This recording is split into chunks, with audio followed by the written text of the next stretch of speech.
महोदय, आपने मुझे मांग संख्या 16-17 पे बोलने का मौका दिया, इसके लिए मैं आपको बहुत बहुत धन्यवाद और आभार। सभापति महोदय, आज सदन के अंदर एक बहुत महत्वपूर्ण पॉइंट पर चर्चा हो रही है, भ्रष्टाचार के बारे में। सभापति महोदय, भ्रष्टाचार की बात करते हैं। अभी जो सिस्टम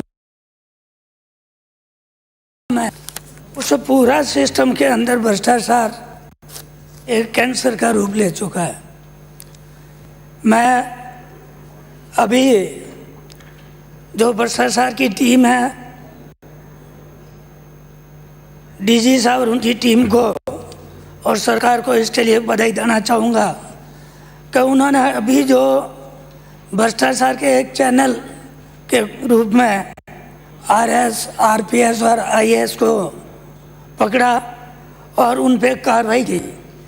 लेकिन इसके साथ ही मैं बात करना चाहूँगा कि सरकार ने भी ये बात कही, सरकार का ये विजन है कि जीरो टॉलरेंस, भ्रष्टाचार के बारे में जीरो टॉलरेंस की सरकार बात करती है। लेकिन जीरो टॉलरेंस की बात करने के अकॉर्डिंग न तो भ्रष्टाचार ऑफिसों के अंदर स्टाफ है, न अधिकारी हैं और न जिला स्तर पे एक एक ऑफिस खुला हुआ है। मैं सभापति महोदय आपके माध्यम से सरकार से मांग करूंगा कि अगर जीरो टॉलरेंस की सरकार अगर बात करती है, भ्रष्टाचार को जड़ से मिटाना चाहती है, तो जो भ्रष्टाचार की चौकियां हैं वो उपखंड स्तर पे खोली जानी चाहिए, ताकि जो लोग भ्रष्टाचार की भेंट चढ़ रहे हैं वो इजीली उनसे अप्रोच कर सकें, शिकायत कर सकें, उनसे बात कर सकें। दूसरा, जो केस रजिस्टर्ड है उन केसों के अंदर एक निश्चित समय अवधि के अंदर निस्तारण होना चाहिए। अभी सरकार ने जो रेड एंड हेड केस होते हैं उसका रेड एंड हेड केस होने के बाद एफआईआर दर्ज करने के लिए अनुमति के लिए जयपुर भेजते हैं, हेडक्वार्टर से अनुमति मिलती है, उसमें फिर एफआईआर दर्ज होती है और उसके बाद भी उसकी फिर जांच होती है। और इतना समय लगाने के बाद फिर जब चालान होता है तो उसमें भी बहुत सारा लंबा टाइम लगता है। उसमें 10-12 साल 15 साल तक उस केस का निस्तारण नहीं होता है। और उसमें भी सरकार ने एक रास्ता निकाल दिया कि जो अधिकारी रेड हैंडेड हैं उस पर जो सस्पेंड है उनके 3 साल पूरे होते ही उसको वापस फील्ड के अंदर पोस्टिंग दे दी जाती है।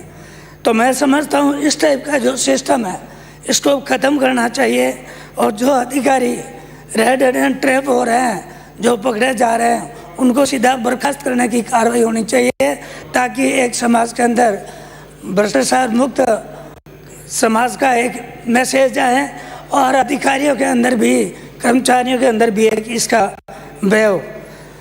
मैं आपके माध्यम से मांग करना चाहूँगा कि बहुत सारे केसेस जो कर्मचारियों की आपसी रंजिश की वजह से हो जाते हैं, उसी के संदर्भ में माननीय सभापति महोदय, मैं आपके माध्यम से मंत्री महोदय से मांग करना चाहूँगा। एक जो सुजानगढ़ का एक मुकदमा है, मुकदमा नंबर 86/16, उसके अंदर एक ऐसे कर्मचारी को मुलजिम बना दिया, कर्मचारियों की आपसी रंजिश की वजह से। कर्मचारी की वहाँ पोस्टिंग नहीं है, कर्मचारी 2013 में वहाँ पोस्टेड था, उसकी फरवरी 2013 में ट्रांसफ़र हो गई और मुकदमा शिकायत होती है 2016 के अंदर, शिकायत की जांच होती है और 2016 के अंदर उसका मुकदमा दर्ज होता है।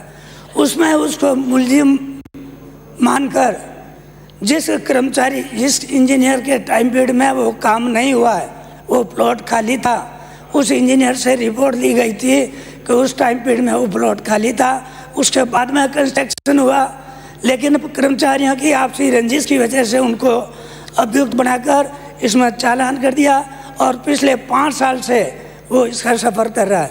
तो मैं आपके माध्यम से सरकार से मांग करना चाहूँगा कि इस टाइप के जो झूठे मुकदमे हैं जिसमें अनुसूचित जाति जनजाति के कर्मचारियों को इसमें डालकर उनके विरुद्ध जो कार्रवाई की जाती है उसका तुरंत निस्तारण होना चाहिए।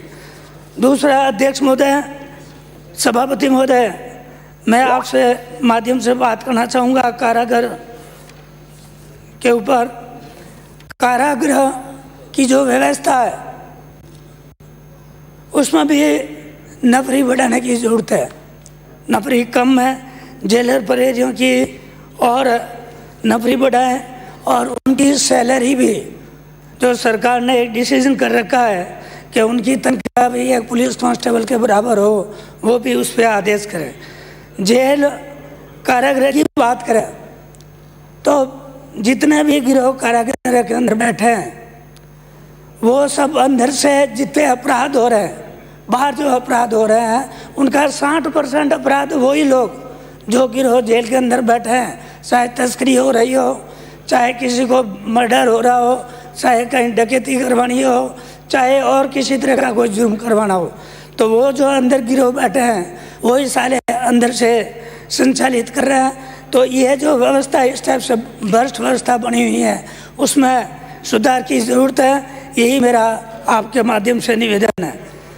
मैं सभापति महोदय, भ्रष्टाचार की बात आती है तो सबसे ज़्यादा जो सफ़र करते हैं वो ग्रामीण क्षेत्र के अंदर जो कर्मचारी है, चाहे वो रेवेन्यू विभाग का हो, चाहे पटवारी हो, चाहे ग्राम सेवक हो, चाहे और किसी भी विभाग का कर्मचारी हो, सबसे ज़्यादा भ्रष्ट सिस्टम है वो वहाँ से शुरू हो रहा है। इसलिए इस पर सख्ती की जाए और सख्त कानून बनाया जाए ताकि बड़े बड़े ग्रामीणों को लूटे नहीं, उनके काम हो और वो भ्रष्टाचार की इस सिस्टम के बेड नहीं चढ़े।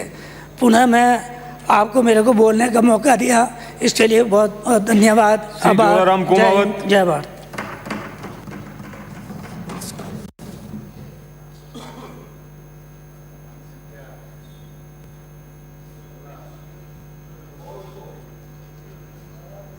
मांग संख्या 16 पुलिस व भ्रष्टाचार निरोधक ब्यूरो व कारागार पर बोलने का सभापति